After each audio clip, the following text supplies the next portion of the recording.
শনি শেংনাপুর মন্দির দর্শন করে আমরা আসলাম এই মন্দিরটায়। এটা সৌরজগতের যে 8টি গ্রহ আছে সেগুলোকেই এখানে দেখানো হয়েছে।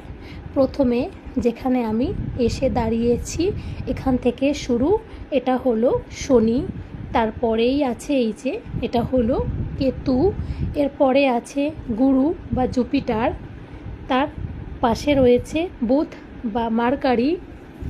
এইভাবে পরপর করে এক একটা ঘর করেছে। এরপর আসলাম পরেরটায়, সেটা হলো ভেনুস বা শুক্র। তারপরে চলে আসলাম পরেরটায় মুন বা চন্দ্র।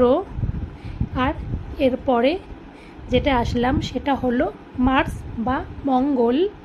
আর তারপর সব শেষে রয়েছে রাহু। এই 8টা গ্রহকে এখানে তুলে ধরেছে।